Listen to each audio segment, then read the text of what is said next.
Vishwambar Prabhu. Hare Krishna, dear Gurudev, thank you for opportunity to ask question. So it's like two questions, but very close to each other.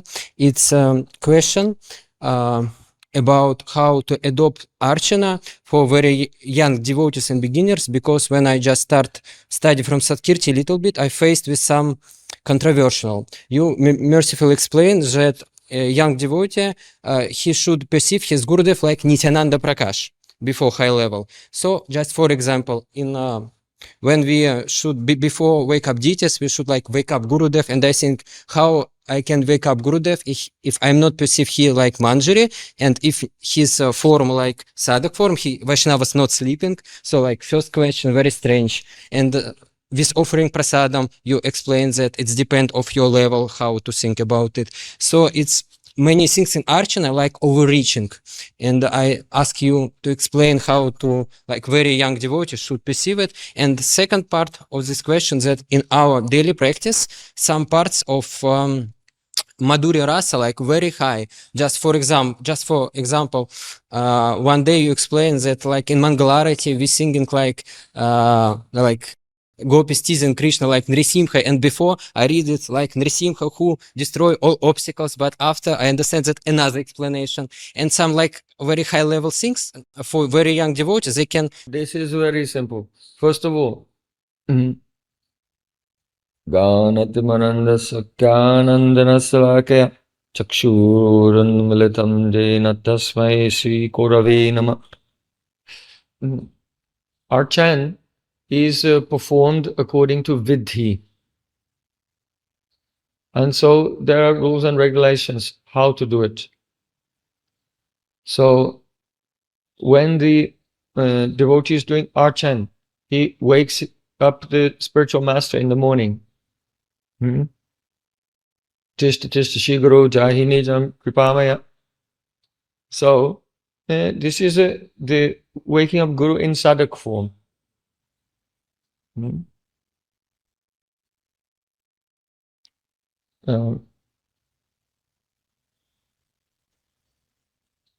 Because the mantra, when the Archan to Guru is done, in Archan, when the Archan to Guru is performed, then one remembers Prata Sri Navadvipe, that in the morning, it's morning time, and Gurudev is in Navadvip. And then, so we remember Guru in the sadhak form. The mantras literally say that.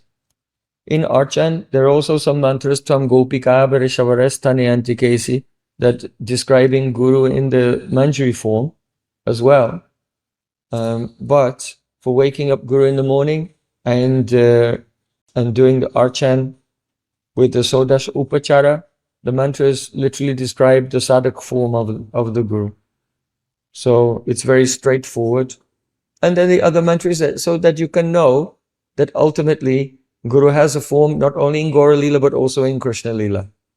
And after some time, one will become qualified to meditate on that form. When we remember Guru Mantra and Guru Gayatri, also we pray for the revelation of the form of Guru in Vrindavan Leela. That's right. And then you said something about that Shri Guru doesn't sleep in a sadhak form or something. This is completely not true. Every in sadhak form and siddha form, Shri Guru takes rest. But there's a difference between the sleep of a conditioned soul and the sleep of a liberated soul.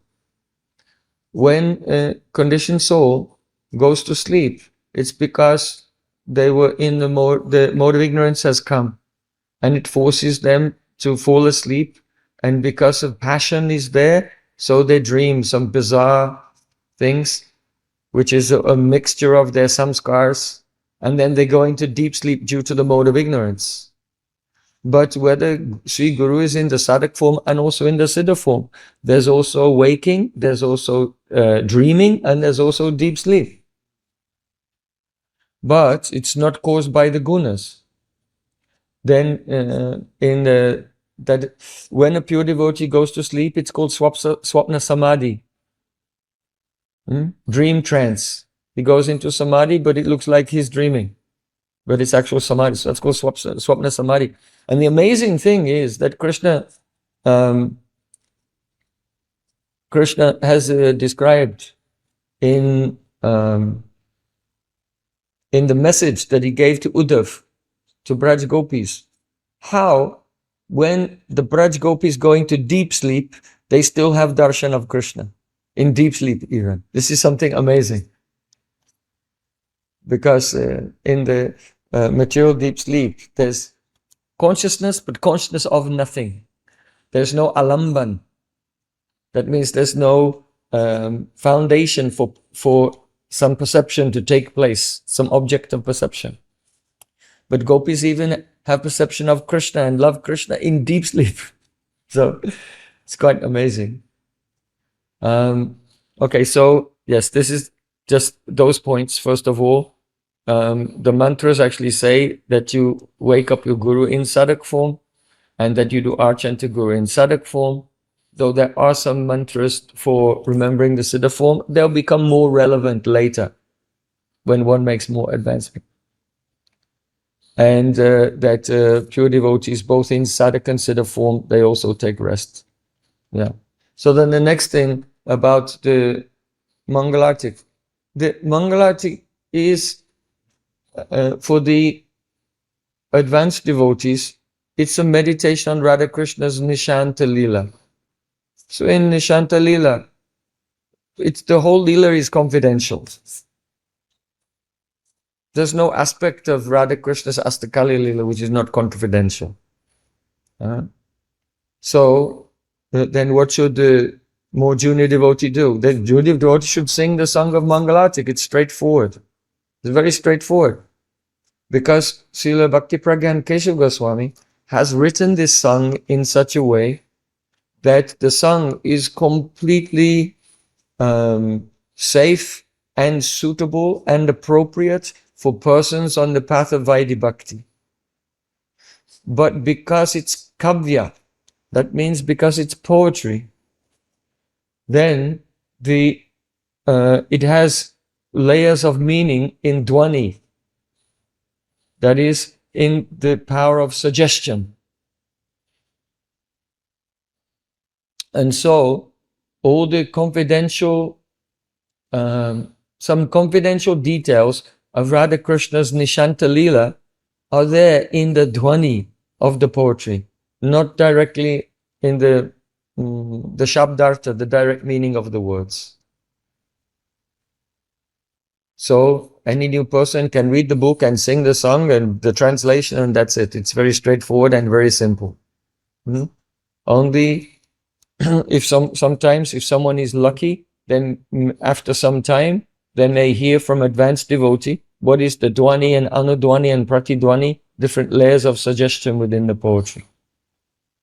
Is it clear? Everything clear? Yes. Good. Yes, raise.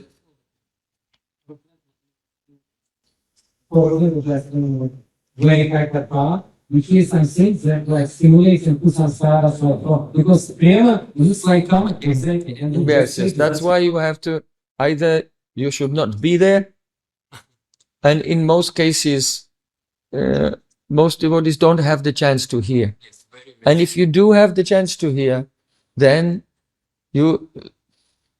there's no one in the Katha who did not learn Bhagavad Gita, right? And Bhagavad Gita explains that you are a soul. You are not the body. And that Krishna his body is his soul. And his body is transcendental and eternal and beyond the gunas. And his Leela gives liberation. And even those who are liberated, they aspire for that Leela. So all of these things, these are very basic things.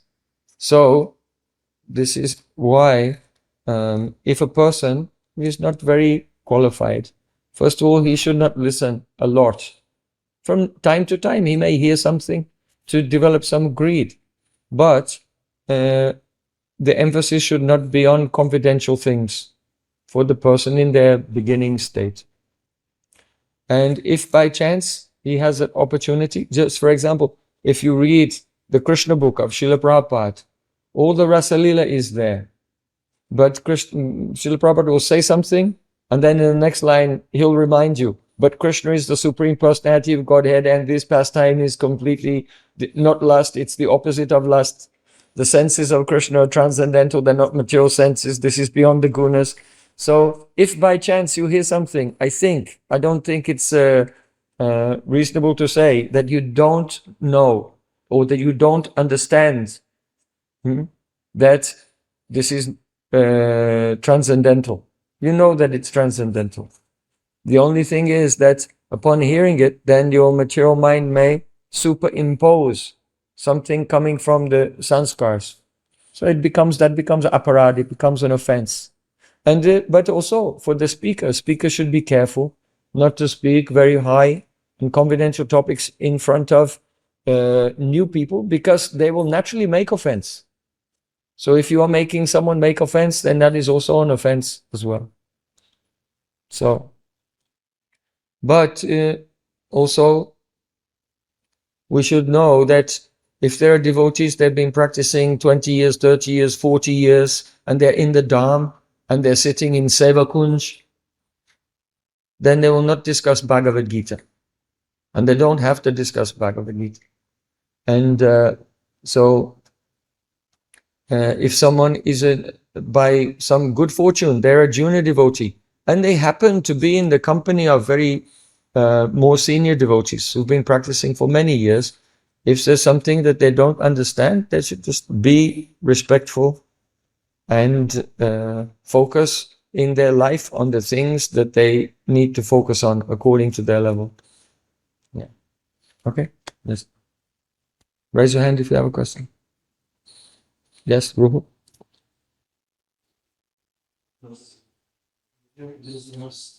Do you need the microphone?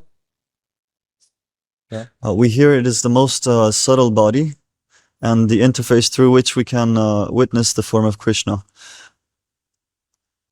And though in Shastra, I noticed that there's different translations regarding the Chitta. For example, in Bhagavad Gita, the Chitta is sometimes translated as the mind, like Tvayakagrana Chittaza, is your mind, have you listened with an attentive mind? Whereas in the first verse of Sikshastakam, it is translated as Chittodapramajam, the purification of the heart. So my question is, does the Chitta have a form of its own through which, what kind of a interface is this Chitta? Does it have a form that? I'm trying to imagine, see how it maybe Okay. look at it. So first of all, your question raises a few points. You said that the word Chitta is translated in different ways, in different places. It's true. But the English words themselves are not precise. If you ask a scientist, what is the mind? Then he actually has no clue. I mean, everyone knows subjectively, I have a mind, I'm thinking in my mind.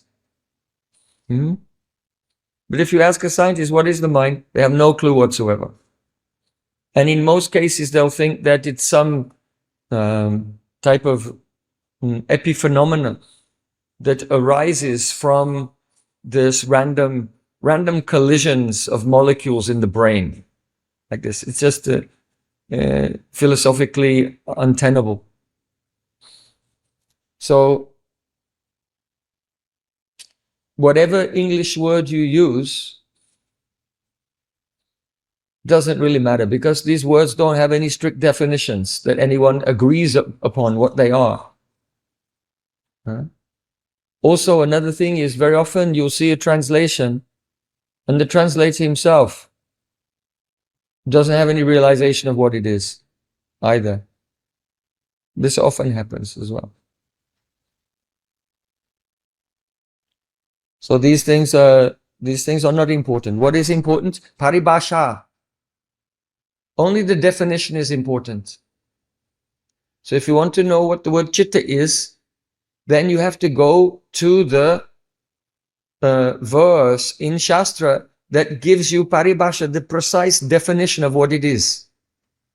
Then when you know the definition, every time you see the word chitta, then you don't read it by some random English word or Italian word or French word, which is vague and fuzzy and no one can agree what it really means. When you see the word chitta, then you take it to be a reference to what is defined in the verse which defines chitta. So the definition is given in Srimad Bhagavatam. This is very beautiful. The third canto, in the third canto, we find the teachings of Lord Kapil Dev. And there Kapil Dev describes the creation of the world. In the second canto, there's also an explanation of the creation of the world. And also in the 11th canto, Krishna himself teaches Uddhav a description of the creation of the world. So those descriptions of the creation of the world, they're there again and again in Srimad Bhagavatam because you need this model to understand anything about this world and the soul, what is not the soul, and how what this world is, how the soul is or isn't related to the world. You cannot understand it without understanding the process of creation. In other words, what all the elements are. So the first thing we have to know about Chitta is that it's the first manifest material element. It's Mahatattva. Right? So first you have to know the definition of Mahatattva. What is Mahatattva? And then you can know that the portion of the Mahatattva, which is because all the elements are in your body, so the portion of that element which is in your psychological body of Mahatattva is called Chitta. So then each of the elements have their symptoms. So Kapil Dev has said, Swachatvam evakaritvam shantatvam iti chetasa. And he describes the symptoms of the Chitta. He also describes the symptoms of Akash. Because you're asking, does Chitta have form? Well, to have form, first of all, it's not spiritual, so it doesn't have spiritual form, it has material form. And anything that has material form must have some dimensions to manifest the form, right? So the dimensions in which something has form is called the Akash, or space. Now, when we say space, we don't mean the modern scientific abstract idea of space, which is emptiness. But space itself has some qualities. Akash has qualities. If you study the history of science also, they have changed the idea whether space has qualities or doesn't have qualities. Right? At first they called space the ether, and they thought they had qualities. Then later, mathematical space had no qualities. And now again they came, well, space does have qualities. It can even be curved. You can have the curvature of space-time. So like this, as different scientific revolutions go on, the definition of what space is keeps changing. But in Shastra, the definition is the same, and it will always be the same, and it will never change. And there will be no discovery to cause it to be changed, because Shastra is the manifest from the Supreme Lord. Shastra yonitvat. The Supreme Lord is the origin of Shastra. So he who has created the world knows what the world is and how it works. And so his manifest revelation of the world is unchanging. So Kapil Dev gives the definition of the Akash. The Bhutanam Trijadat Tritvam Antabhari Evacha Pranendriyatmadisnaptam Nabaso Briti Lakshanam. So now, what is Chitta? The characteristics of Chitta have been defined. The characteristics of Akash, which is the Disnyatvam, means that is the fundament, the foundation, or the space in which Chitta can expand and contract. So Chitta does have form. It's actually atomic in nature, very tiny. But the soul is even more atomic. So when the soul is covered by the Chitta, then he thinks his Chitta is something very big relative to his own nature.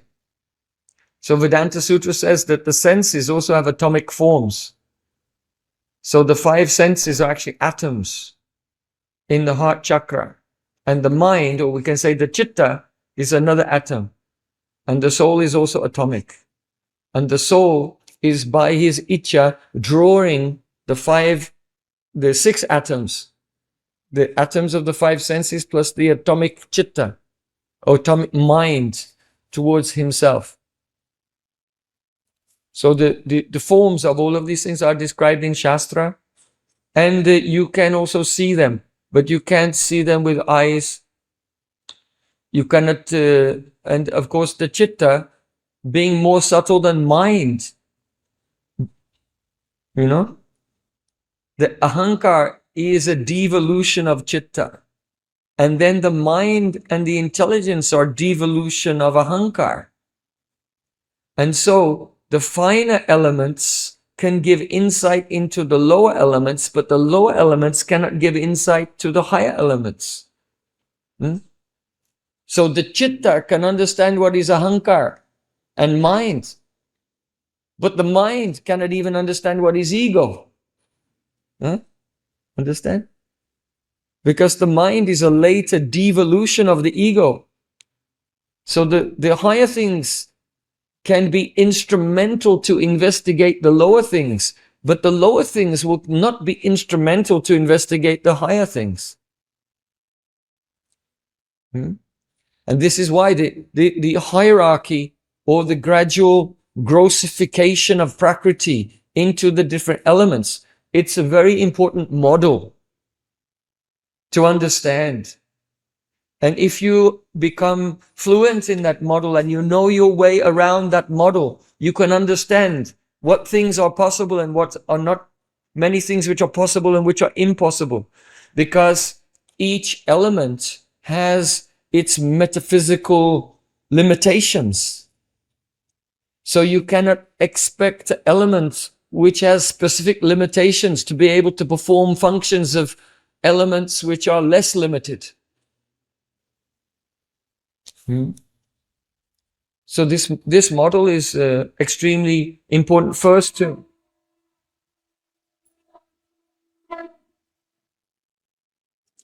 it's extremely important to understand this model. But then once you just understand the shape of the model, then Jai Sisi Radha Shama Sundar Juki Jai Chamarka Radha Shama Sundar Juki Jai. Krishna's bluish effulgence and Radhika's golden effulgence mixed together and everything became green.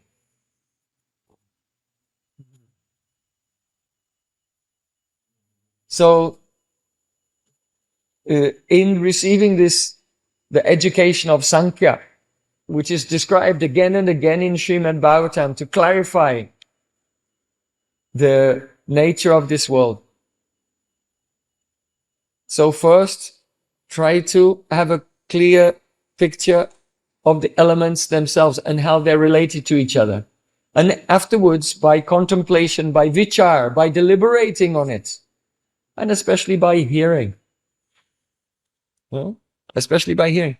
Then, not only do you understand the model itself, but the implications. What are the implications, the model to practical life?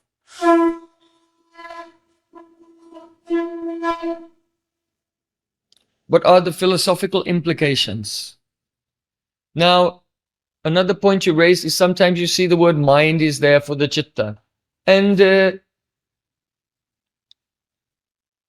you can see the way that the word Chitta is used in the Yoga Sutras of Patanjali.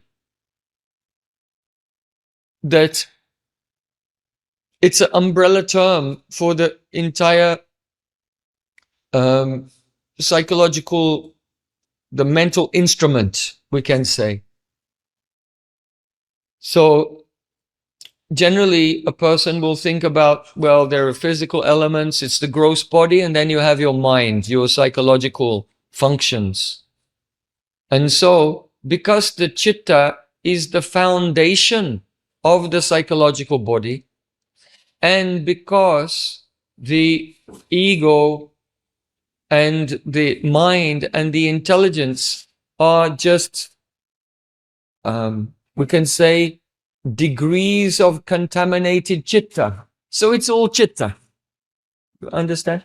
So in a certain context, it's not illegitimate. Just use the word chitta to refer to the mind or the ego or the intelligence in a certain context as an umbrella term, because these are all just phase transitions of the chitta. Like this. And so, if you want to understand the subject clearly, then you have to, first of all, as I said, know your definitions to define the terms. And then if in some context the terms are used not exactly according to the definition, but in a more broader sense, then you have to recognize that the words are also used in different contexts, sometimes in a more broader sense. For example, let's say if you say the Kauravas. So in one context, that will include Duryodhan and his brothers, his 99 brothers, the 100 Kauravas, the sons of Dhritarashtra. But actually, the Pandavas are also Kauravas, because they're in the Kuru dynasty. So strictly speaking, the Kauravas includes Duryodhan and all of his brothers and the 5 Pandavas, actually, according to the definition. And not only that, but it includes all of their descendants and also their ancestors. Right? But because you're used to seeing the word Kaurava in the context of a conflict between Arjuna and Yudhishthira Maharajan, so when you hear the word Kauravas, you usually don't think of the Pandavas. And you probably don't think of their ancestors or their descendants either. You'll just think of Duryodhan and his brothers. You see? So there's a word, there's a definition of the word, and then there's the context in which the word becomes loaded with the particular meanings. So this is the nature of language and communication, loading and framing. You know, due to the use of words again and again, then certain words which means one thing end up becoming loaded with another meaning. And so that's also relative to the framing, because we're seeing the use of this word within the frame of a particular context. And if we'll see the same word within a bigger context, then we see that the loading is not legitimate. So it's the same in every language and every discussion. Loading and framing takes place. So if you want to actually have a discussion, you have to agree on your definitions, and then dialogue can take place. Is that clear? Everything clear? Yeah. Okay. We can have one more question. Okay, I guess we have to take something from the ladies' side to have some balance. Yes. The question, one moment.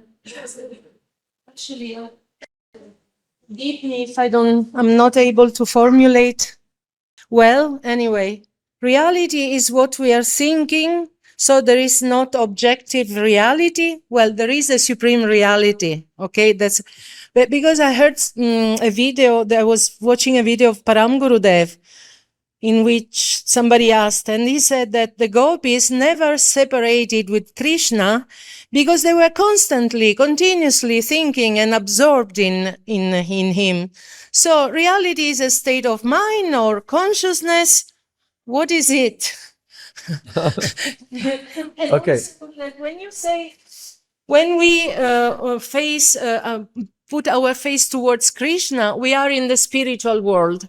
When we give him the back, we are in the material world. So it seems to me, to my limited conscious state of consciousness of this present moment, that basically we are always in the same, not space or place or state of consciousness, and it's just what our mind is absorbed that changes this reality.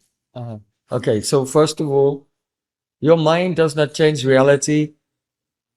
You change your mind, but the reality is the same. So don't think like this. Oh, your mala is on the ground. Don't keep your mala on the ground. So,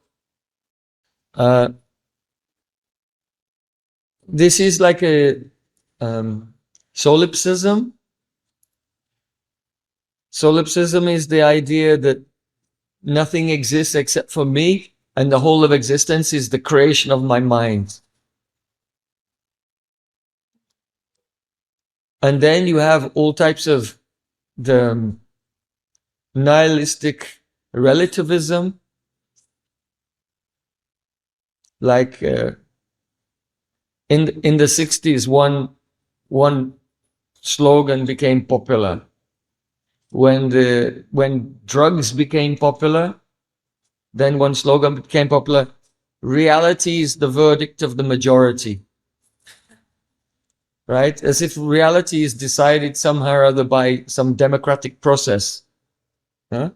Because obviously, if there's so many people all sitting together and they're all on drugs and they're all hallucinating, then whatever the experience is in their mind, but the majority of the people in the world are just, having direct perception, let's say a valid sensory perception of the objective physical world. And so then someone will make the argument, well, what you are calling reality, it's just the verdict of the majority of people.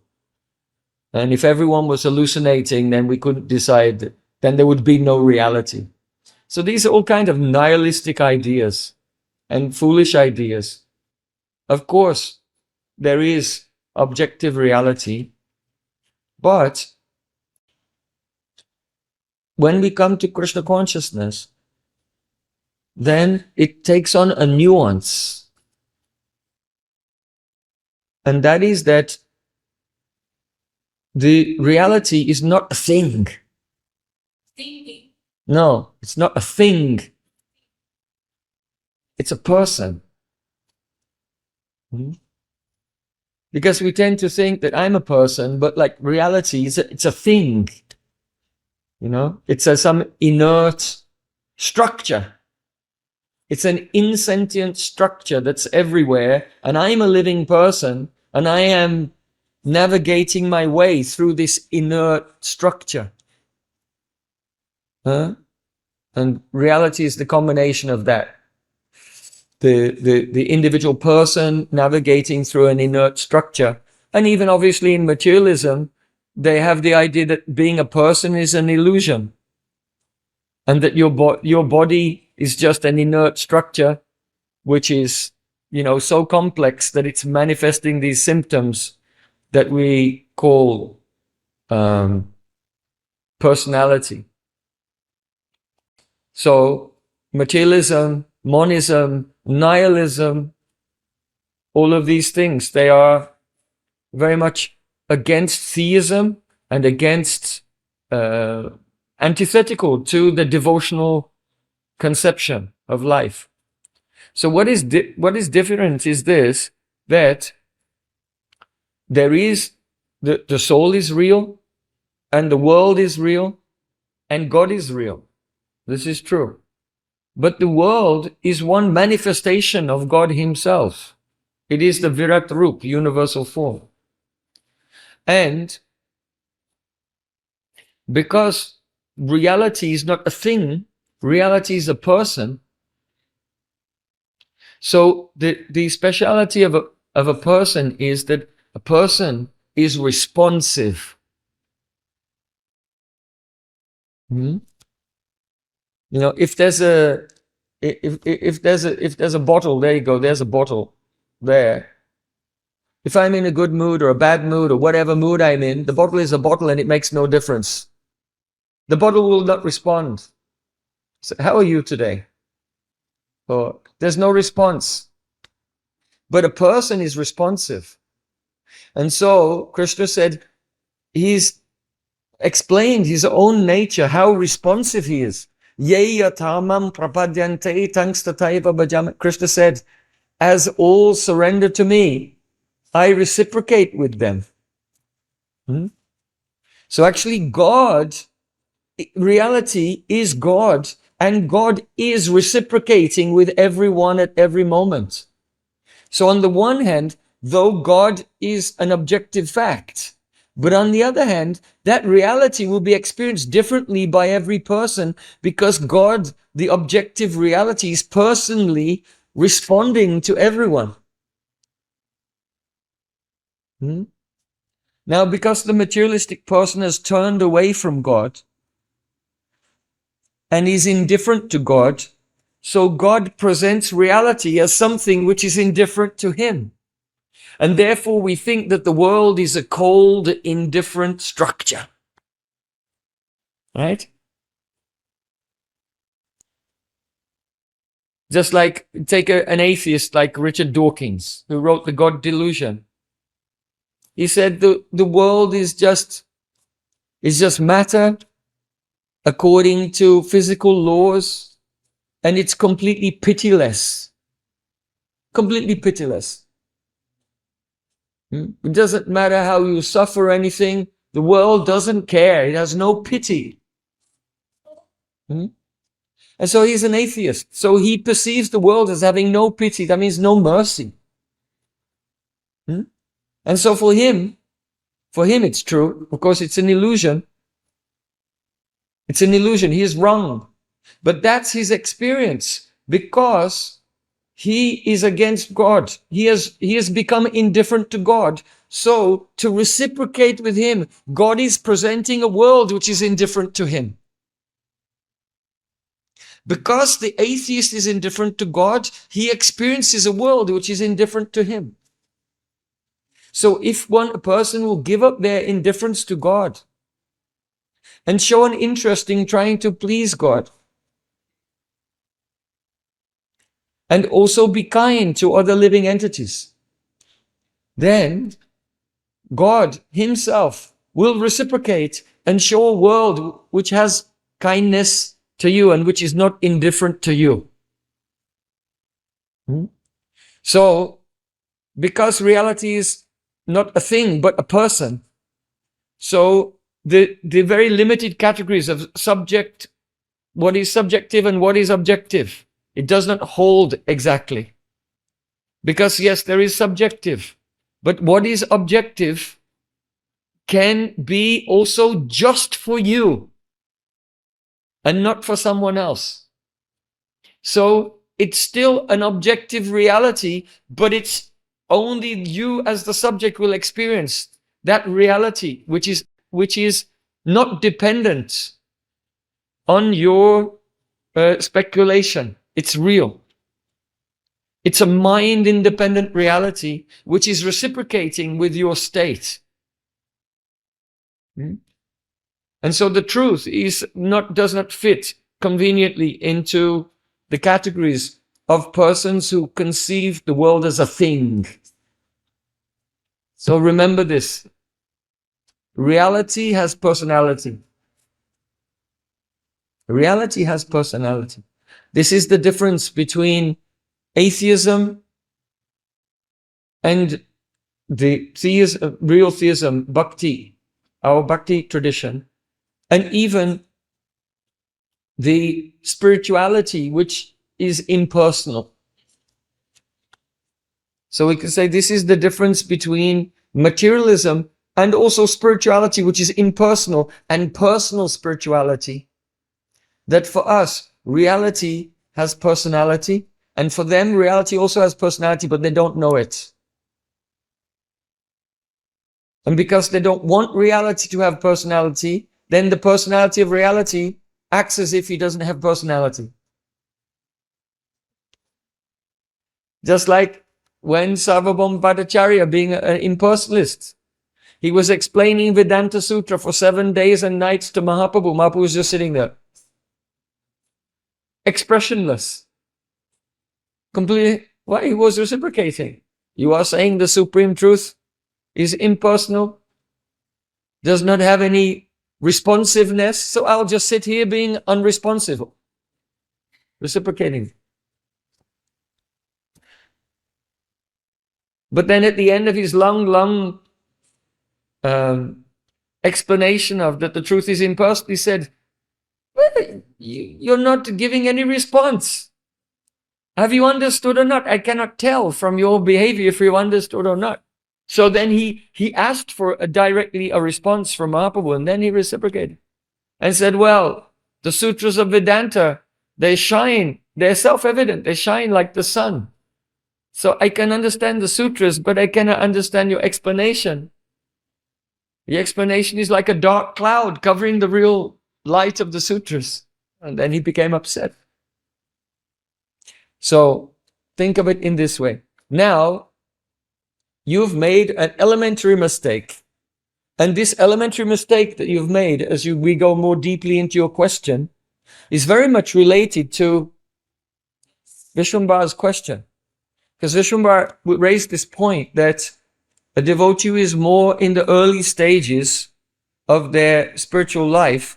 If they hear about Krishna's pastimes, then even, let's say, the pastime is somewhat in form similar to amorous pastimes in this world, then their mind can become agitated because naturally they'll just project their own worldly experience onto Krishna. And so, frankly, it's better that they don't hear those things at all. They should just, better that you don't hear. And actually, our Goswamis and all their literature, mainly, they don't describe really in detail the amorous union of Radha and Krishna. That's not the focus of their writing. For example, let's say for now we've been studying Mukta Charita. And it's just Krishna and the gopis teasing each other in a conversation. There's almost like no action going on, you know? One person says this, the other person says that. It's just like argument. But the Dhwani, that means in the suggestion, there are many allusions to amorous pastimes. Like that. So, and even those allusions, they're also done in a tasteful way. There's no vulgarity at all. And so,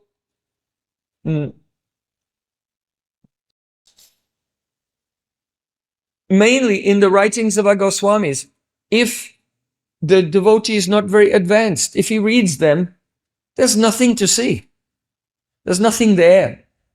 There's not even anything to disturb him because he can't understand what they're talking about. But naturally, if advanced devotees will come together and begin to open out or give some explanation of some of the layers of Dhwani, the layers of suggestion, then something becomes opened a little bit. And then a neophyte person, they can be disturbed. It's better that they don't participate in such discussions. And advanced devotees also should be responsible not to go into a very confidential thing in the presence of any neophyte. So, but this is the point that when a person is conditioned, they always try to measure things in terms of their own experience. So if they hear that Radha Krishna have loving pastimes, they just think of their own gross lust in this world. And so as they go and become Madhyam Adhikari, then when the Kanishta Adhikari becomes a Madhyam Adhikari, he still doesn't have any realization of those types of loving pastimes. But at least his mind is purified of anarthas enough to understand that there's only a semblance of similarity, or the loving pastimes of Radha and Krishna, they're only they are only like analogously similar to anything which is experienced in this world. And therefore, when a person becomes Madhyam Adhikari, they'll not be disturbed, even if they don't have realization. And they will understand to a certain degree what the subject matter is by comparison to its reflection in this world, but without the element of rajas. In other words, by comparison to the form of this world, but not the substance of this world. So what I'm saying, these exact words are described by Srila Bhaktivinoda Thakur in Jaiva Dharma. How the Madhyam Adhikari, though he doesn't realize the pastimes, but he can understand something about the form of the pastime by comparison to this world, but not a total comparison. He understands which part is similar and also which part is different as well. Whereas the Kanishta Adhikari, due to being under the grip of his own anarthas, he'll just mix everything into a khichdi and take the transcendental thing as being just like his own experience. Yeah. So this was the point that was being raised by Vishma. And now you actually did this yourself in your question. Your question includes this because you gave the example that my Guru Maharaj, my Gurudev has said, and it's there in Srimad Bhagavatam and in our Goswami literatures, that the gopis, when they're in separation from Krishna, then Krishna tells them, actually you are always with me. And you are meeting with me in your heart, always. And you think that it's a spurti. So now you have taken this example that if the gopis in their mind think I'm meeting with Krishna, but they're not. But somehow or other it's still true because Krishna said it's true. And then you try to apply that to us in this world and say, well, is what you think in your mind, is that true because it's in your mind? But what's the difference? If Krishna tells the gopis that if you meet with me in your mind, it's real. And if you are imagining that you're Napoleon Bonaparte, and I say, no, you're not Napoleon Bonaparte, it's not real. Why is it not the same? If you think you're Napoleon Bonaparte, why is that not real? Because if the gopis think that they're meeting with Krishna, Krishna said, you really are meeting. Why is it different?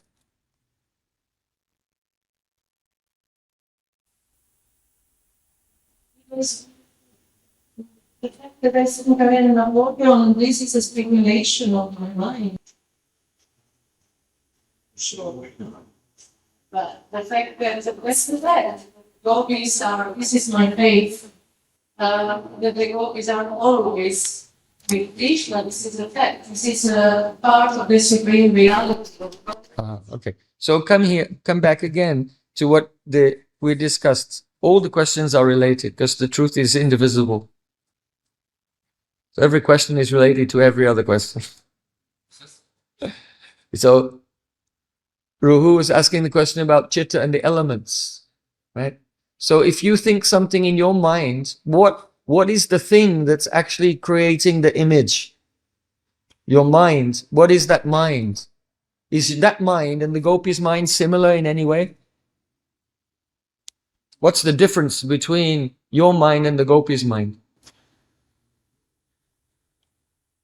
My mind is material, and they are something which is not this big transcendental substance. Which is not Exactly. This is the point. That you are a soul and you are spiritual. And your soul is covered by material elements. The gross elements of the physical and the subtle elements of the mind. So, whatever your mind thinks of is not absolutely true. We can say that if you see this bottle and then you close your eyes and you think in your mind that on this asan there is a bottle. Okay, it's relatively true.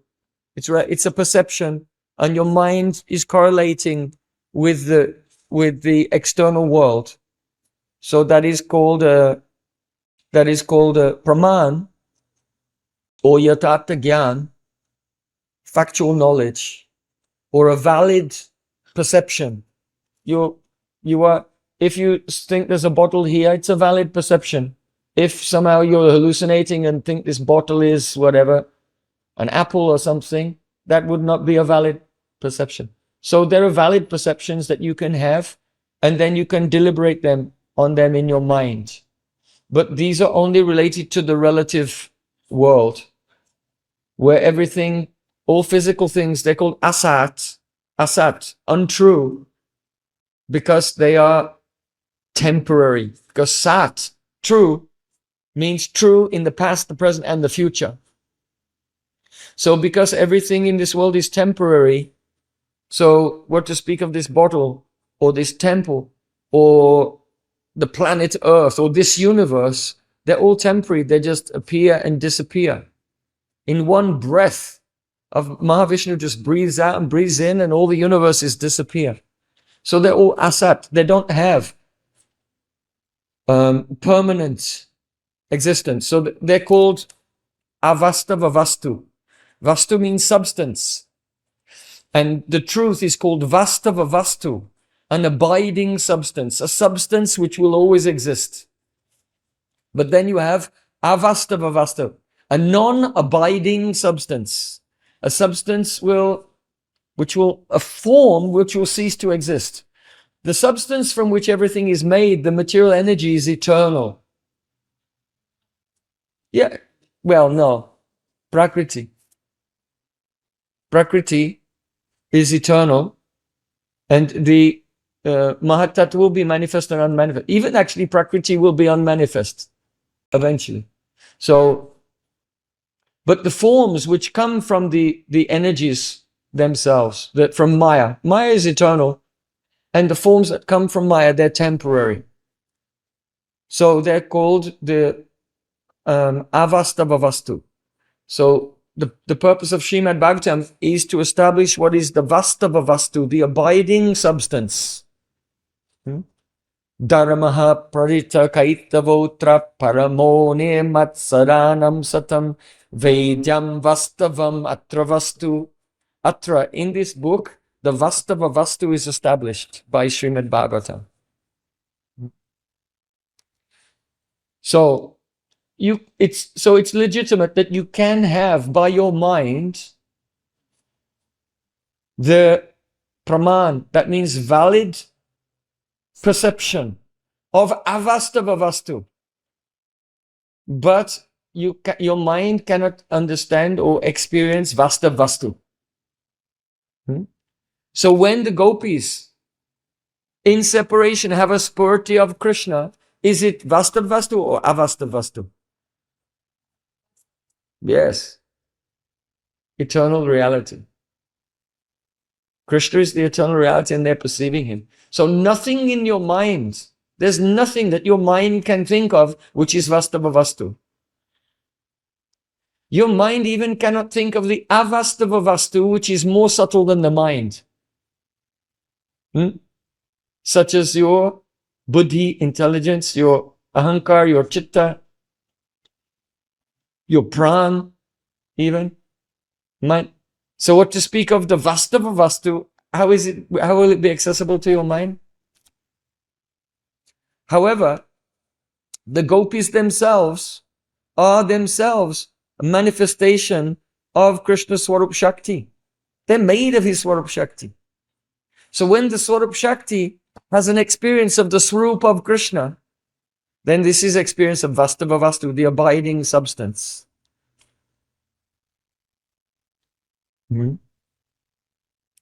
So when gopis are in this world, if they're with Krishna, they experience him. If they're not with him, they experience a spurti. So this spurti is a manifestation of Swarup Shakti. It is Krishna himself. So this is also real. But still, the gopis distinguish between a vision of Krishna in a spurti and Krishna actually coming back to Vrindavan. They distinguish between this. They know that's a spurti and this is Krishna coming back to Vrindavan. At this point, It's still Krishna, but there's still different experiences of Krishna. Because in Naravat Leela, the gopis think that we're village girls and Krishna's a village boy. So if you have a spurti of a village boy, it's not the village boy. Right? And so because it's a human-like pastime for the gopis, there's a difference between a spurti of Krishna and Krishna's actually coming back to Vrindavan. And if they thought it was the same, it would be Aishwarya Gyan. Because only God is non-different from his spurti. so it's like they're having a real experience. It is a real experience. But they can't think that it's a real experience, because if they thought it was a real experience, then Krishna wouldn't be a cowboy, he'd be God. And then the gopis wouldn't be gopis because they would have Aishwarya Gyan. They'd have knowledge of Godhood. And then they'd have to be like Uddhav and Brahma and Indra and go and live somewhere else. But still, when they have this spurti, they don't have this spurti of Narayana, they have this spurti of the cowboy, or not? Of course. So it's the Aishwarya. Yeah. Well, that's why they make a difference between the spurti and Krishna actually coming.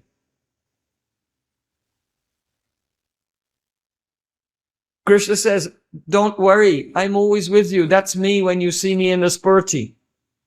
So if they say, yes, we agree, what does that mean? That means, oh, then you're God. So they have to argue, no, it's not you. You're just making excuses to not come back to Vrindavan. Understand? If they'll think that the spurti really is Krishna, then there's no Gopi Bhav. Because you become like the Navayogendras or Bhishma Dev or the four Kumaras or something who know that Krishna is God. So the argument is caused by prema itself. It's a prema kalaha. Krishna's saying, no, that's me. I'm meeting with you every day. And the gopis say, no, you're not. You're living in Dwarka. Why don't you come back? You're just making excuses. So what Krishna is saying is true from the point of view of Aishwarya. But what the gopis are saying is not true from the point of view of Aishwarya.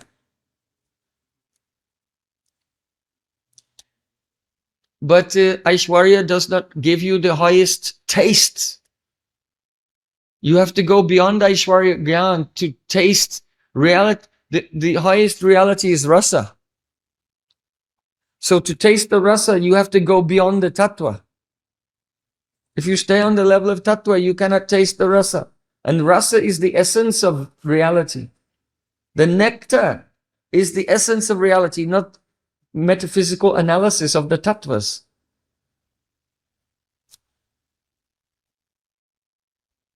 And anyway, Krishna's he's trying to tell them that it's even what you experience when you meet with me is not a spurti.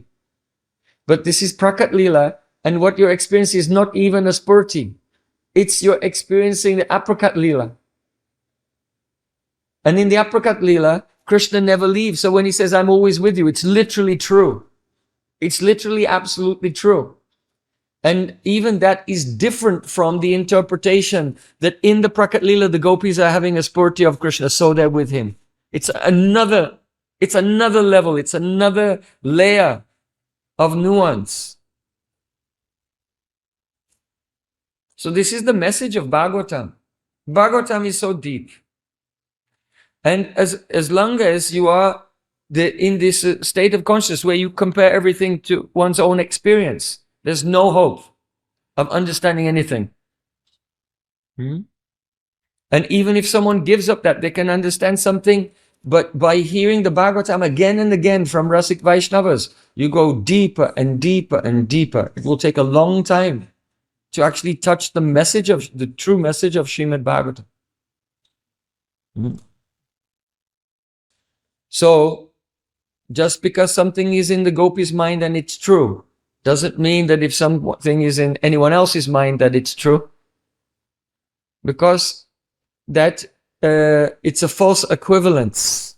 It's a false equivalence because to say that this is true so that is true is to make an equivalence between the gopis' minds, which are literally Mahabhav Swarupa, become one with the Mahabhav, which is Krishna's, the highest manifestation of Krishna's internal potency, and the mind of a person in this world, which is as dead as a rock, and is a avasta vastu. It's a temporary manifestation of Prakriti.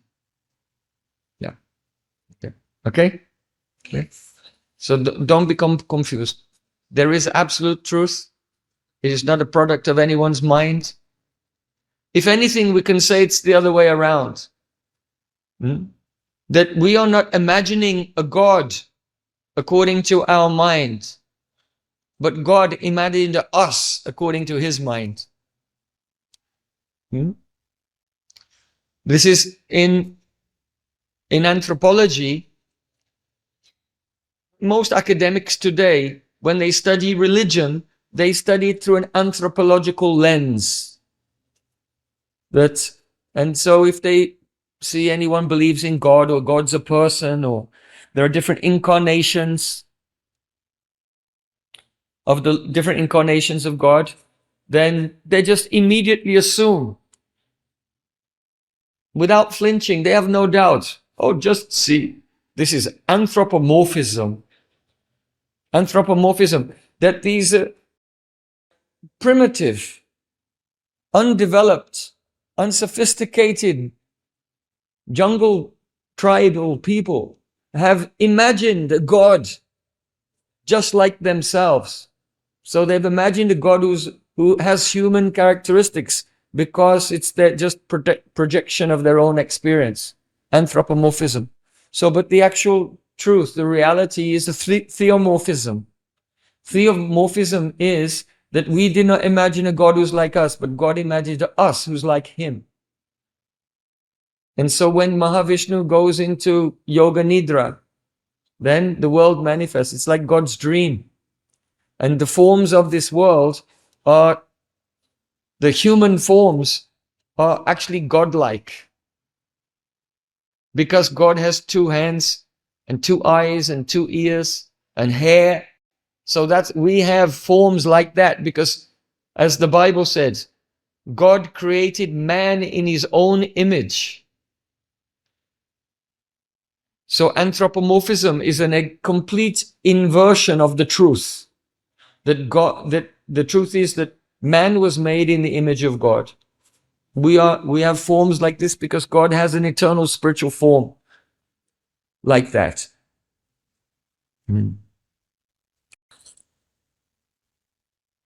So Srila Bhaktisiddhanta Thakur said that to enter into spiritual life is like a Copernican revolution.